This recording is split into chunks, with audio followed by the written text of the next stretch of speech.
So welcome everybody that's popping in late. Sorry about the little snafu this morning. And the first thing I'm going to do this morning is I really want to talk about our mission. So, this is why we get together. So the BACN mission is to improve practice and business success for consultants through relationship building and programs. So here we are building relationship. And I would encourage all of you to go ahead and do a lot of networking in the chat while you're here. Get in touch with people that you haven't talked to in a long time. Set up a coffee chat. And our program today is going to help us make better decisions using more of the tools that we were born with rather than just using our logic, using deeper parts of our brain that maybe we haven't gotten to know so well or to trust so well yet. So I'm really looking forward to the program that we have today. The focus of all of our programming is to help us be better business people. So building relationships and building stronger and more successful practices. And I would add a caveat onto that so that we can all have more impact in the world. That's so Mary and I have known each other in a number of different contexts. She's a colleague, a client, a coach, a friend, and outside of that, she is a guide. She is an author. Wait a second. Here's her book, Being Woo Woo in an Engineered World, a mentor and a teacher. She's many, many things. One of my favorite stories about Mary is that when she first started to get into her practice of using intuition and doing intuition coaching, a lot of people would say, "But what does your husband think? He's an engineer." So he's an other brained person. And, a lot of people could get really upset about that. It's not about my husband. It's about what I can do, right? And so what does she do? She creates a video that says, "My husband is fine." And in the book launch that I attended recently for her book, she actually said, "Hey, Mark, what do you think? What's up with you? How do you feel about all of this?" Um, so I have a favorite quote that I'm going to use to send things off in Mary's directions. Um, think about what your greatest fear is. What is your greatest fear in this whole wide world? And researchers have found out that it's really not that we're inadequate or that we're going to fail or fall on our face. That's not our greatest fear. Our greatest fear is that we are powerful beyond measure. I think the work that Mary does helps us get in touch with our whole brain, our whole body, every tool that we landed here on the planet with and were born to use. She helps us access all of that so that we can really do the work that we were sent here to do. So with that, I would like to introduce my friend and colleague, Mary Gleason. Thank you so much. Okay, Yes. good. Okay, so I have some notes here to keep me on track, but I want to thank Tony and Judy and Angela for setting all of this up today. Whether you knew that's what you were doing or not, it's going to all flow together.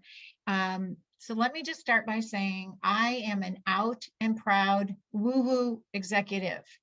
I am not ashamed. And this BYOB that you see on your screen is my way of saying, bring your whole brain to work. Bring your whole brain. Be a little more woo-woo in the office.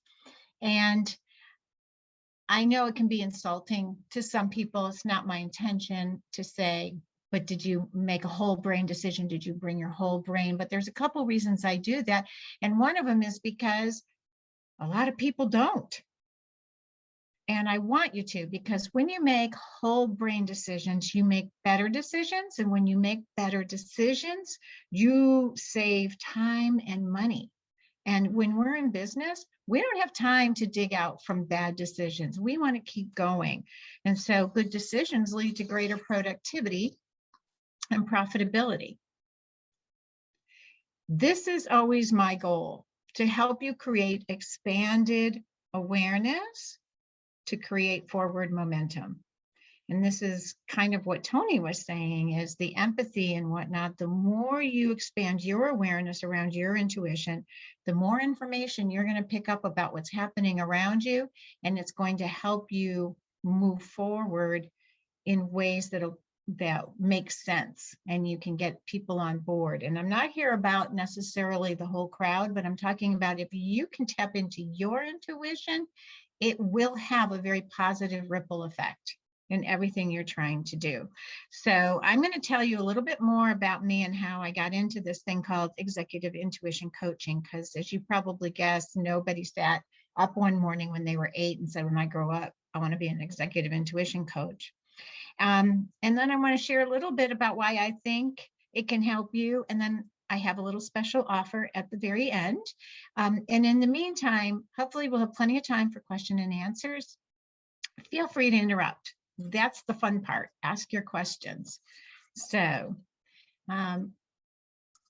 here's my favorite little guy over here. You see this little guy tugging on his ear? Is that not the universal symbol for it's nap time? And don't we all feel like that 100 times a day? And what causes us to do that? Constantly second guessing our decisions. We suffer from the paralysis of analysis. We're in over our heads in a new situation. We don't have any experience to call on, and we just want to go take a nap. But unfortunately, we're all adults, and naps come after we get all this stuff done. So I want to give you some ways to get past those ear tugging moments. And when we talk about bringing your whole brain, we're talking about bringing the logic and the creativity and intuition that reside on opposite sides of the brain to everything you do. And this is what the most successful CEOs know, right? You've got to include your intuition. So a little bit about what you're going to discover this morning is the role and the value of intuition, the secret to keep moving forward, and a lot more insight about your own intuitive knowing. For some of you, you're very intuitive, as Dom pointed out in the chat. And I've had the experience of talking with many of you about your mindfulness practices. You're really good at this. There's always room for more. And then for those of you who are very left-brained, hopefully you're going to go, aha, I get this, and I'm going to start practicing some of this. Whoops. I want to stop share for a moment here. And I just want to talk to you a little bit about how I came to understand the importance of intuition in the workplace. About 15 years ago, I had a complete and total nervous breakdown. I was extremely depressed, and I had 5 stomach ulcers. And when the doctor tells you, you know, you have 5 stomach ulcers, there's no getting around that. There's no more lying to yourself. There's no more moving forward. And what I knew was I had to change something, quickly followed by, I have to change everything. I have to rework my life. And I knew I was in the wrong job. I knew I had hired somebody that was a bad hire. And I knew I was masterfully avoiding things that I needed to speak up about at home. But I reasoned it all away. I need to take that job because it pays more money. I need to hire that person because I need to get stuff off my desk. And so far, he was the best candidate that came forward. And I need to speak up. And I didn't do any of those things because it was just easier to keep going. And we've all had those experiences where we talk ourselves right out of it. So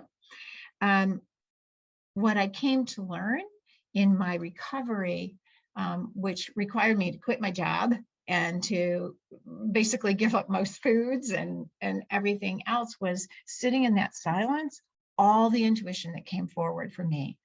It like my angels just said, aha, we got her attention now. And all this information came flooding in. And I had to learn so much more than it existed. I had to learn how to call on it, how to interpret it, how to consciously bring it into my everyday life, and then honor it. So I'm not talking about ignoring your left brain. I'm just saying there's more to your brain than the left side. There's the right side too. So hang in there. So how many of you think you're intuitive? Wave your hand. And keep your hands up. And how many of you consciously bring it in to your work every day? Cool beans, you're way ahead. I'm going to say that even I need a reminder to stop and not say, what do I know about this? But what do I feel about this? What else can I know about this if I just take that minute? So it's really hard. And as we practice it, it comes quicker and quicker, but we need to understand some things. So I really want to encourage people to include that other half of their brain that for far too many of us is sitting there idle into your decision-making process. So while everyone, I'm just going to back up and talk about my poor husband. I pick on him a lot, but he's just so perfect opposite of me that he'll just suffice in just about any occasion. He is an engineer by training. He's an electrical engineer. He loves logic. Thank you, Harry. He loves reason. He loves math. He loves to know everything there is to know about a topic before he can make a decision. And still he's intuitive. We all have some intuition. He's a dominant learner through the 5 physical senses, but he doesn't mean he doesn't have a 6th sense. And I am dominantly 6th sense person, dominantly right brain when it comes to learning. But I too need to call on my other faculties to experience the world more completely. So there are a lot of reasons we get stuck. We get stuck because we don't feel like we have all the information. We get stuck because we don't feel like we have the right experience. We get stuck because we know our intuition's telling us something, but we don't know what. And we get stuck because we don't have enough time. We just believe we don't have enough time. And the one thing you don't have enough time to do is make a really bad decision. Because when you make a bad decision, it's going to come back on you tenfold when it left. So when I talk about expanding your awareness for forward momentum, the better the decisions, the least likely they are to come back as problems later on. And when they're problems, not only do they keep you stuck here, they can take you backwards. And just think of all the time and money that costs you. You want to be moving forward all the time. So one of the truths I want to share with you is there isn't enough information. You're never going to be sure you have all the information. There's a point at which faith is involved, that leap of faith that somehow you've done the work, and there's a way to validate that with your intuition. And it's not perfect, but it's better than not doing that at all. And bad decisions are expensive. They just cost a fortune. So I was just going to say, I just wrote the book. Didn't use my intuition quite the way I should have. Boy, was that expensive in the publishing process. Oops. So just use myself as an example. And I do want to make the point that intuition isn't perfect. Well, intuition is perfect. Our interpretation of it isn't always so perfect. So I'm not saying as long as everything's a go on the right brain, you don't need the left brain. I just want to make sure I'm keeping this in balance. So let me just see here.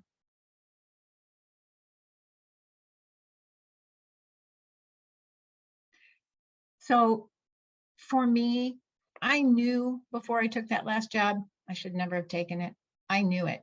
I was not in alignment with that mission. Um, there was kind of a mean culture, but like I said, it paid more. So that's how I justified it. Um, I knew that guy was not the person for the job, but I was getting pressured by all sides to just fill the damn position. So I did. But guess what? When things started to fall apart, it was my desk where things landed, not somebody else's. And there was a way for me to have moved along, but I just didn't want to put the energy into it. I didn't want to cause ruffles, whatever it is. So, or ripples. So, um,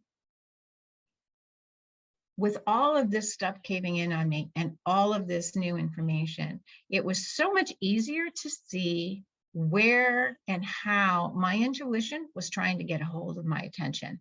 And it didn't start with 5 stomach ulcers. It started with a little tap, hello. It started with a little shout, yo, you got to pay attention here. Um, it started with all kinds of other ways, but I didn't honor it until it was really serious. So after that experience, I saw that happening for others. So I had a client. I did not go in as an executive intuition coach at that time. I was a consultant on another issue. But one of the big problems this person had is she was the CEO of a fairly large nonprofit, and she was absolutely tied to her desk. And if you're the CEO of a nonprofit, your job is to be in the community at least 50% of the time. And the board was really on her to get out there. She's supposed to be meeting with funders and donors and be on committees around the issue that her organization addressed, all of those things, and she was stuck to her desk. So I said to her finally, let's just take a look at what's on your desk. What's holding you here that's more important than doing your real job? And the common denominator was problems from earlier decisions. So I said to her, okay, just sit back, close your eyes, take a minute, take a breath, close your eyes. When did you really know? Pick one. And she picked a bad hire. And I said, when did you really know you shouldn't have hired that person? And we walked it backwards, where she said, wow, well, last week there was this, and last month there was that. And 6 months ago, we started talking about this. And she finally got herself all the way back to in the interview. In the interview, I knew something was off. And I said, okay. And you hired him because, well, he interviewed really well. His resume was great. His references were glowing.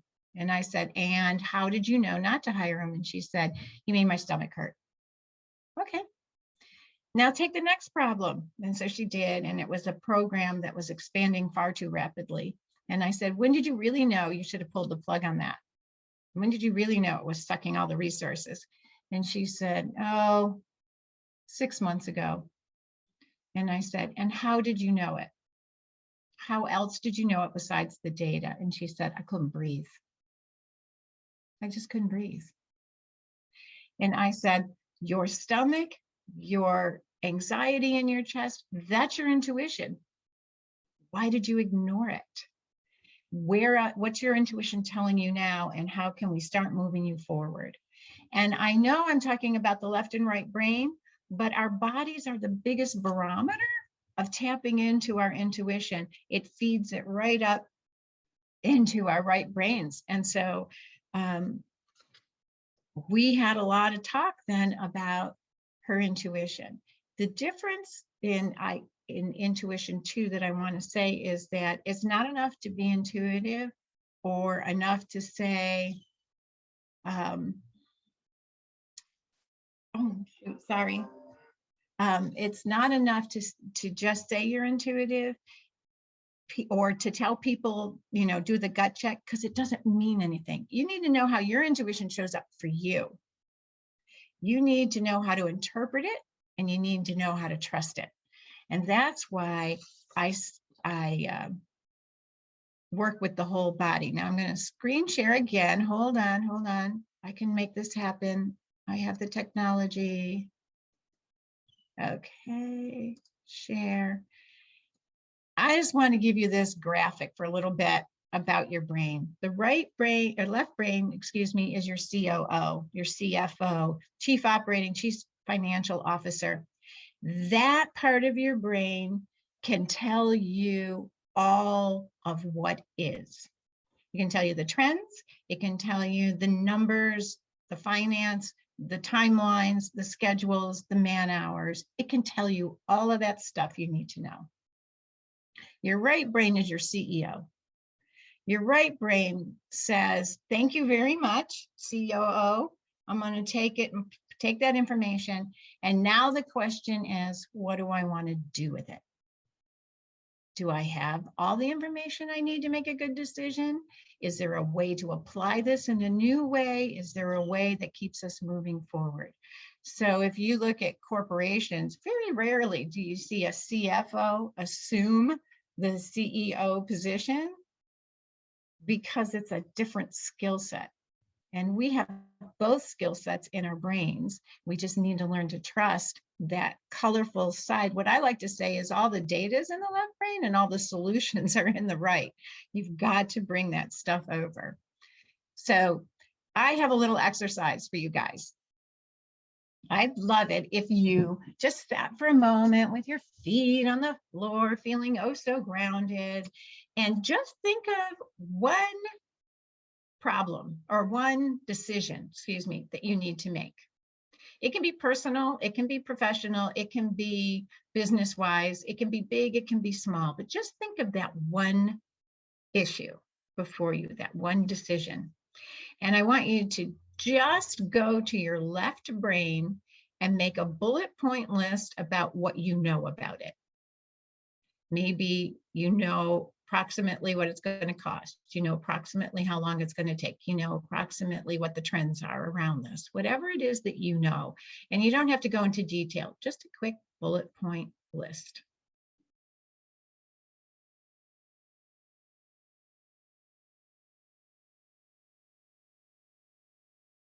And then I want you to take your right brain and just close off your left brain and just give that decision a word, a name, whatever, and let it float around your right side.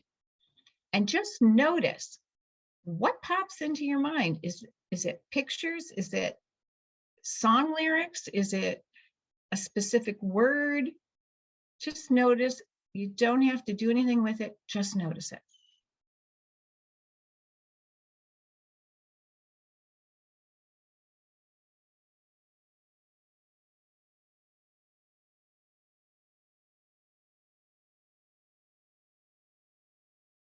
And then when you're ready, bring the two together. Just bring them right to the center of your mind in front of you. And see if that changes the view at all.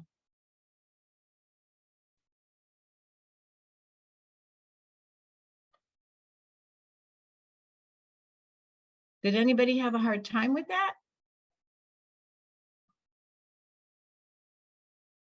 Yeah, I'd love it if you unmuted and just would share a little bit. Dana, go ahead. Hi. So yeah, so I'm more comfortable in the logical list. And so it's just a little harder for me to get in touch with kind of that feel and that, like you were saying, like what comes up in a more less literal, more abstract way. And so I'm not quite sure how to make that connection with my sort of physical and mental self. So when you were on the right side of your brain, did anything come to you? Not really. Well, not really is not no. Yeah, it's kind of hard to tell if the information that I'm getting was really right brain or still left brain hangover. Did it want to have a conversation with you? Mm-mm. Well, then that's right brain. All right. Okay, so logic, reason, ego, they all want to have this long conversation with you. right brain, you don't have any explanation for it. It's just there. Okay. So I did this exercise last night and I had this decision coming up and I was feeling pretty smug about it. And when I brought it to the right side of the brain, all I could hear was, "In the jungle, the mighty jungle, the lion sleeps tonight." Right? I got that whole song going through my head and I went, there's some hidden danger. I'm not ready to make this decision yet. I need to ask more questions. I might have to go back to my left brain, but I needed to ask more questions. I just trusted it. I used to go, well, that's dumb. I'm trying to think of this, and this stupid song comes in. And now it's like, that's the message. Does that help at all? It does. Thank you. Okay. Now, Judy, you surprised me because you had your hand up. So I just want to ask you. Well, it was funny. The picture I got when I went to the right brain was one thing, but what I was feeling here was not the same thing. So I had a picture of me being very serene, but I could feel my heart rate had gone up. I could feel my respiration was up, and I went, that doesn't work together. What's going on? Good, good. We're going to talk about that. We're going Okay. to talk about that in just a minute, because that's exactly the reason why I like to help people make that mind-body connection, because that's information. And when you were in your left side, did you feel it? No, when I was in my left side, it was like, okay, there's this, this, and this. Here's the issue I'm dealing with. I definitely want this to happen. And I had this picture, I had a different picture of clearing everything away. And then when I went to the right brain, I was picturing me being calm, but then this wasn't in sync. And I went, Perfect. ah, Okay. Okay, one more quickly. Ashley, go ahead. I found the left brain challenging. So, I talk numbers, I do research, and I think my head is overwhelmed with those things. So when I was tasked with starting with the list, it was just very slow to come together. Which is, I think, the opposite of what this exercise is supposed to do. Whereas when I went over to the right brain, there were tons of colors. I was like, it was a very warm transition. And then I tried to filter in, those pieces from the left side, and it fit a little bit better, but there was still a resistance. So you bring up a great point, because I often emphasize the right brain, because we get to work and we sit on our pillow for an hour in the morning. We do all of this stuff. And then we start to transition and we go, okay, that goes over here. And then we say, now it's time to work. And whether we're walking down the hall to the next room because of COVID, or we're getting in our car and driving to work, somewhere along the way, we talk ourselves out of all of that calmness and go right into the left brain. What do I have to get done today? What problems do I need to solve? Blah, blah, blah, blah. And we don't bring the right brain with us. We leave that in the car. What you're saying is true too. We have to be in balance. So if we're over here and we can always see all the possibilities and we haven't stopped to reason it through, we're still going to get crazy, right? So this exercise to help you see is, I still need data. No matter how good this all feels, I still need to put the proper things in place to make a good decision. This might feel good, but it's also got a better chance of boomeranging if we don't honor both sides. Yeah. And if we don't have the information, go get it. It doesn't all have to come from within. Sometimes what our right brain tells us is we need more information. So we got to honor that and go get it. Okay, I'm going to put a bookmark here and just say we're going to do this in a slightly different way in a minute in some breakout rooms. But I want to tell you a little bit more here. I getting good at this share thing. Okay. What I want to share with you here is, for me, making the mind-body connection is all about the chakras. There is so much information that lives along our spine. It's unbelievable. So the 7 main chakras are located starting at the base of our spine, which is the root, all the way up to the crown. Each one of them means something different. So where you feel it is a different message. So the root is at the very base. That's physical safety, just like Maslow's hierarchy. That's physical safety, mental, emotional safety. You have to be safe, and then you move up. Every chakra has a color. Every chakra has a tone. Every chakra has body systems that it's in charge of, glandular systems. And they all work in harmony. So the goal is to know when you're in balance and when you're out of balance, right? So when you, Judy, said about the heart expanding and feeling uneasy in your chest, you're not in right relation with what's happening there. It's constricting your ability to breathe. And what we know is wherever the lump is, that's stopping it from continuing to go up to the next chakra. So I don't want to get through that whole other workshop. I do a workshop on this, but the idea is once you know your chakras, or you know where you're feeling the discomfort or the pain, then you have a better chance of deciphering the message. So with my client, with her solar plexus and this guy that she hired that turned out to be a problem, there were possibilities, 3 different possibilities. And one of them was solar plexus is the seat of power, personal power, and its ego.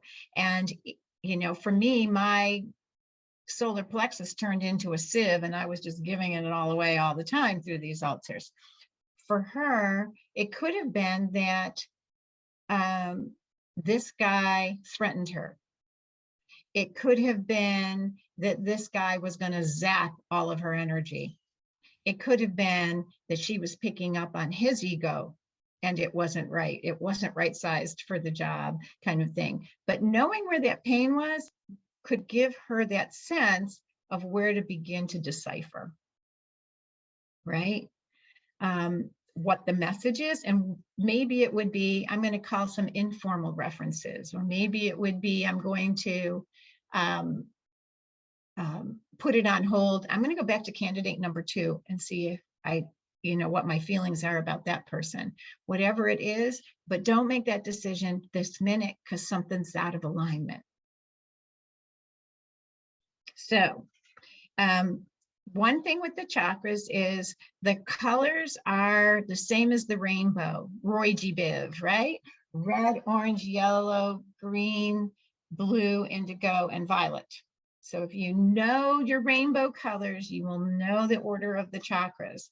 And they always start with the most dense, which is at the root, and go up to the lightest, which is our thoughts, right? So from earth to whatever divine wisdom is above us, this is where the chakras go. So I'm not going to go through the whole thing, but it's kind of a fun exercise to do.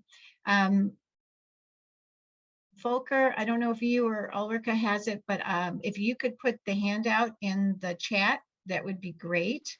It's just a picture of this. And we'll do some very quick breakout rooms with a few people in each room. And what I'd like you to do is to take that issue that you were looking at, that decision, and you have your left brain and your right brain. And I want you to take a minute and just allow that to go through the chakras and then back up again. Just noticing, where do I feel it? Do I feel anything? Do I feel nothing at all? Do I feel, happy energy? Do I feel pain? Do I feel tugging? Is there a stutter in the flow? Something's getting hooked on something somewhere. Just notice it.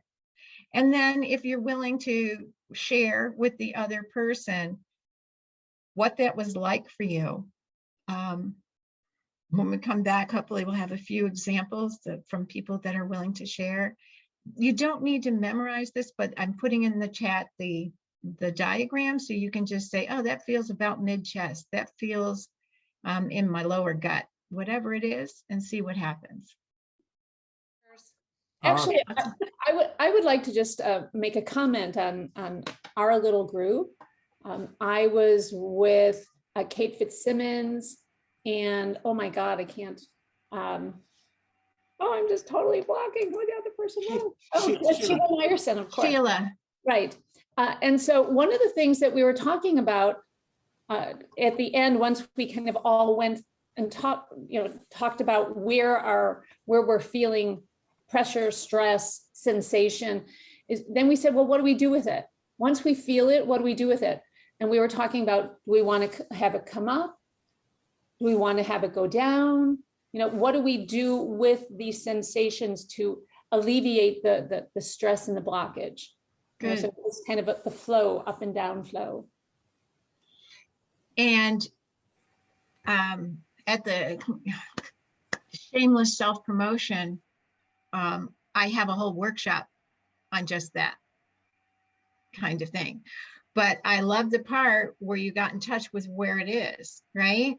And then you can say, okay, it's in here. There's some decisions to be made around this issue. So if it's lower abdomen kind of thing, it's almost in it and it's painful. It's almost like constipation kind of thing. It's blocking pleasure. There's no pleasure for you there.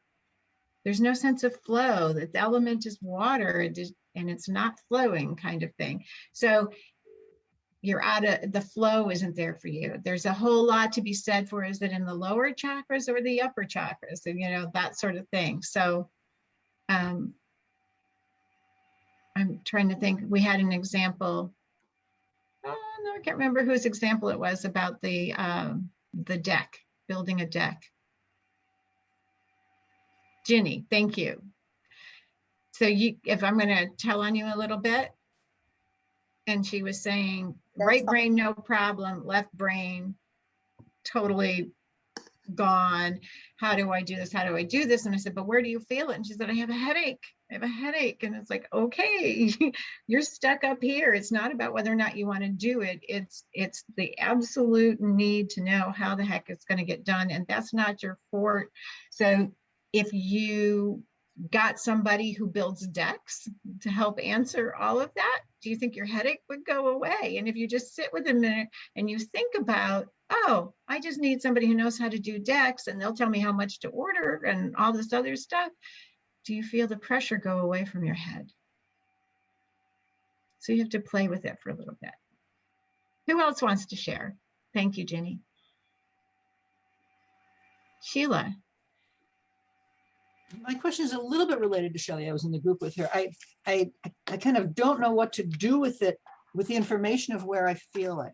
And so I felt it in my chest, but not as I don't know what it means to feel something in the heart chakra. It felt just as a slight constriction there.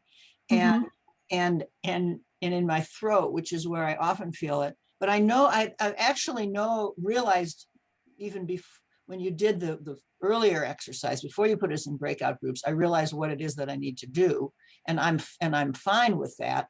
But it's not so much from bodily signals. It's like when a thought, what I realize is when a thought keeps being presented in my brain, it's probably my intuition and I sometimes ignore it, and the thought kept coming stronger, and it was a thought that I had woken up with about what to do about something. But I didn't, let's see, where was I going with that? Yeah, but it's not so much a feeling in a part of my body. Sometimes a tip off to me is if I feel joy in connection with the idea of doing it, but I don't localize that in my body. So I'm trying to understand how to work with this with the different parts of the So- body in the office. I'm not suggesting that you get a whole new system if you got one that works. So, but for people who are especially left brain dominant, it helps make it tangible. It helps make it a way to bring it into focus. So I will say that if it's the heart and the throat, very connected, the heart and the constriction feeling is there's something about it that you're not in right relation with, and it's absolutely going to interfere with your ability to communicate it clearly. Or you're not speaking your truth about it and it's causing your heart to ache. So throat chakra is all communication and truth. And it's not the truth, it's your truth. So be careful with that. When the kids were really little, for a long time, I would have laryngitis come on out of nowhere. And for no particular reason, my voice would come back. And then that kept happening over and over and over again. And I was shaming myself and not speaking out loud that I really wanted to go back to work. And once that came, laryngitis was gone. So it's about, are you speaking the truth to yourself, to others? Are you communicating clearly and that's backing up here? Or is it that you're really not in right relation and you say you want this, but maybe you don't? Does that make sense? Yeah, it gives me a few ideas. Okay. Thank you. So I am running out of time very quickly here. And I just want to do a quick recap and make a special offer for you guys. And here's the recap. Here's what we talked about. Successful CEOs rely on intuition. You are intuitive. Intuition is free and it's easy to access. You can call on intuition proactively, even when you don't know if it's showing up for you. You can do your scan, you can do your left and right brain exercise, and it will come through for you. And intuition shows up differently for everyone. So if you have an idea of what it's like and it's not what's happening for you, don't compare yourself and you will feel the expanded awareness. So I'm just going to do one more quick slide. Here's my special offer for you. I am having a workshop on May 12th, 9 a.m. to 12 noon Pacific time. And it's called Removing Barriers to Success. And for the first 5 people who sign up today for the workshop, I will send you my book, Being Woo-Woo in an Engineered World, a signed copy, complimentary. And if Ulrika, if you could put the sign up, the events hyperlink. It's done. Good, thank you. And if you just want to see the book, you can go to the second link, which is, and you can order it straight from my website, and I will gladly send you a signed copy. I hope this has been helpful for you, and I hope you enjoyed it and got something out of it, whether you're dominantly left-brained or dominantly right-brained. The best decisions come when you're whole-brained.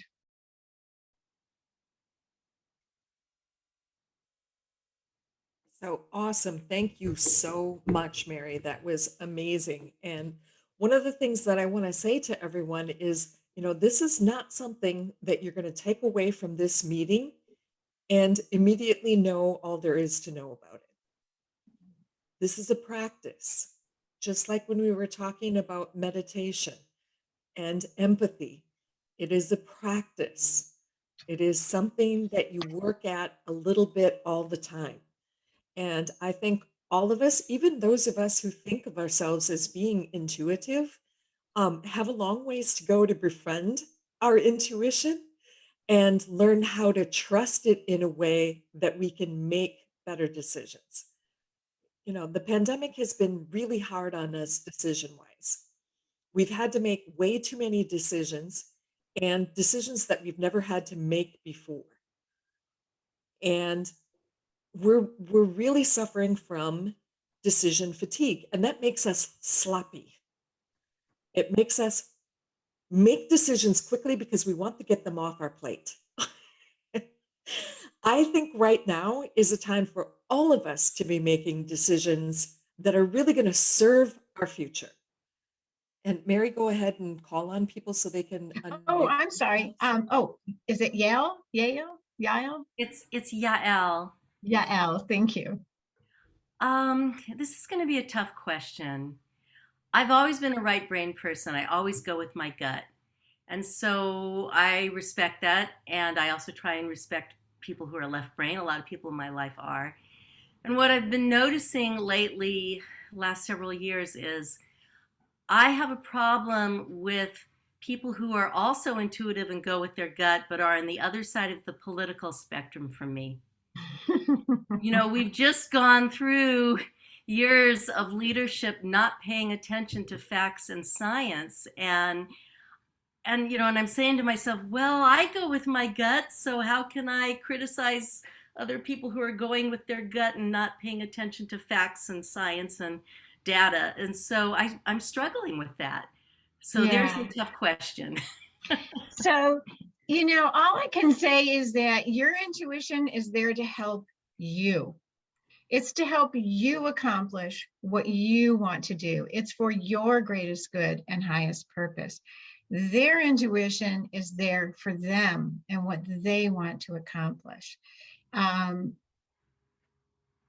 Trying to make what works for us work for other people doesn't work, right? I know we have some psychologists in the group and whatnot. We can really only focus on us and, like they say, be that change that you want to see, but you can't insist that everybody else make the change. So part of when I'm working with my clients, we talk about what can you let go of? You just have to let go and allow other things to happen and focus only on where the flow is for you. So I don't know if that's helpful or not, but you're going to keep yourself stuck and you're going to feel that stuck energy if it requires everybody else to get on board with where you want to go.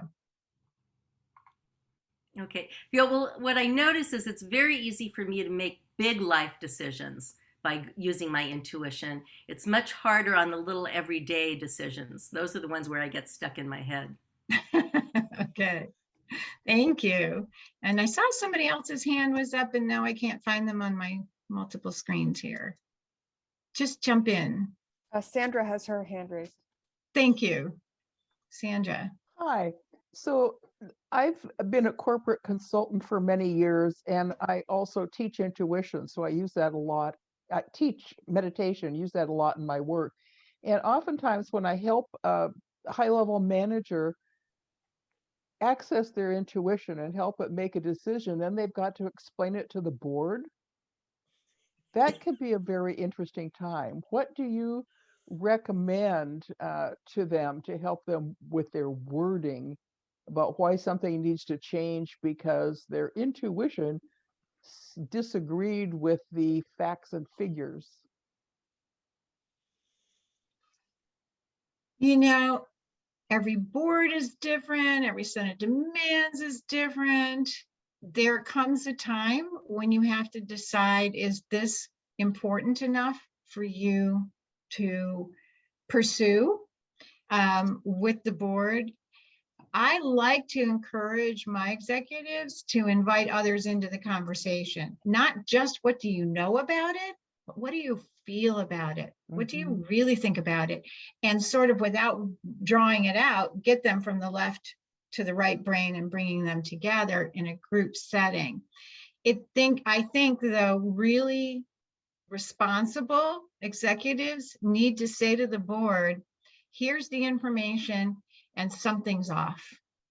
I don't know what it is, something's off. Can you help me? I know we've been talking about this a long time. I'm just saying I want to go on record that I have reservations. I think where we get in trouble is when we talk ourselves out of it or we say they're never going to listen, so we don't even try. And in that way, we've decided that people are going to fail us. And I say, give them the outright opportunity to fail you, right? You can say, all of my years of experience, all of these other things, something's telling me we're not ready to make this decision, or this decision isn't going to work for us. And so I'm going to table it for 3 months. We're going to come back next quarter and look at it. And in the meantime, I would love to have conversations with each of you who have strong feelings about this. That's good language. Thank you. You're welcome. I've been training boards and executives how to talk to each other for a while, and not being afraid of your board, but remembering that they're your ally. And anytime you can couch it in terms of the mission or the goal and not personal,